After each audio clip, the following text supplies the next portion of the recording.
Today's topic covers controlled ovarian stimulation. It is also called as controlled ovarian hyperstimulation. It is a deliberate and regulated production of hormonal response intended to produce multiple eggs. This is usually done in vitro for IVF cycles. So the principle is you have to suppress the pituitary and stimulate the ovaries. So, because to prevent premature LH surge, because it bring about premature ovulation by pituitary. Hence, suppress the pituitary, stimulate the ovaries. So, what are the various used hormones and drugs used? So, usually GnRH analogs, agonists, and GnRH antagonists are used to suppress pituitary. So, here GnRH agonists are naphralin and buserelin. So, agonist protocol. So, there are two protocols, long protocol and short protocol. So, in long protocol, you start naphralin 0.125 mg from 20th day of the previous cycle and continue until the 14th day of the next cycle, 0.125 mg subcutaneous. And on the third day of the periods, you start giving FSH 75 units. 75 units FSH and LH until the ovulation occurs. You give FSH 75 units until the ovulation occurs. So this is called as long protocol. Whereas short protocol, you start agonist, GnRH agonist, naphralin from the first day of the periods up to ovulation, and give FSH 75 units until it reaches the 20 mm, and you give HCG on 20th day, 14th day.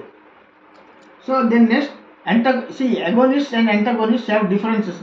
Agonists are to be given for long time, and whereas antagonists are given for a short time, 10 to 12 days.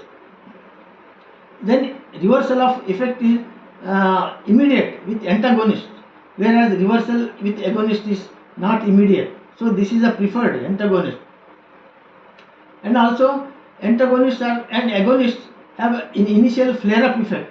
Flare-up effect means they will increase the FSH secretion immediately up to 24 hours, followed by suppression. So agonist and agonist, two protocols, long protocol, short protocol. Then antagonist protocol. So antagonist protocol, you give antagonist protocol, cetrorelix from first day of the periods up to ovulation, subcutaneous cetrorelix 0.125 mg from first day to the 14th day, and FSH as usual 75 units from 3rd to 14th day. So this is the antagonist protocol. Antagonist protocol is also called as a delay protocol. Another protocol is antagonist delay protocol. So here antagonist delay protocol. Here you give antagonist cetrorelix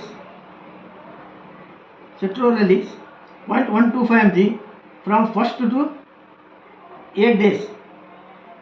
On the 9th day you start FSH up to ovulation, 14th day. So this is called as a delay protocol because you are giving FSH after on the 8th or 9th day of the cycle, whereas usually you give on the 3rd day of the cycle.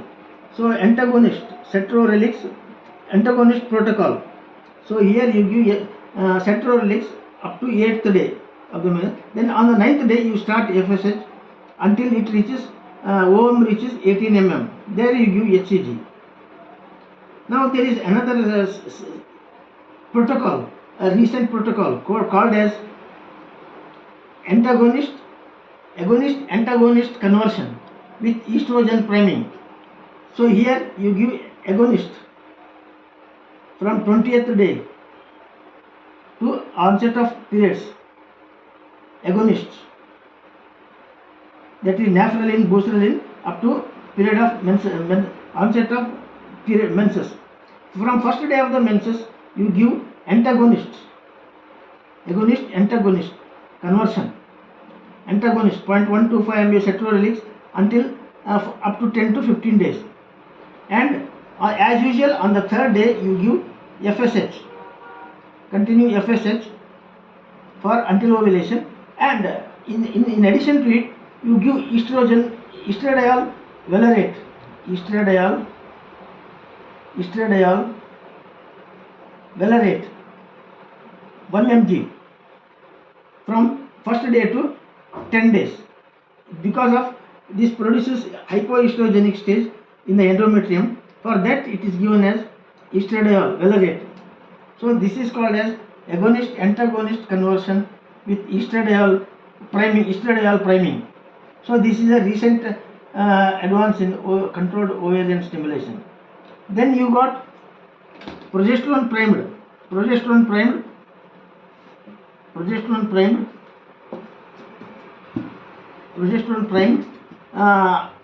controlled ovarian stimulation. Progesterone primed. Here you give progesterone from first day to 14th day of the periods.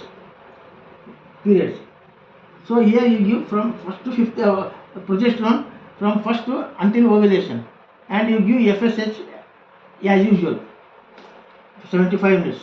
So these are the various protocols. Now you got this.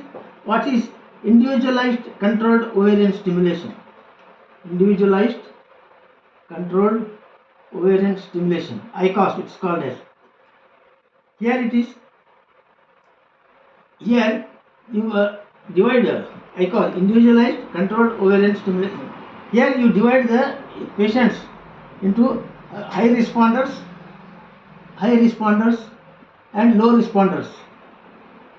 So there are 4 categories: patient responder, high responders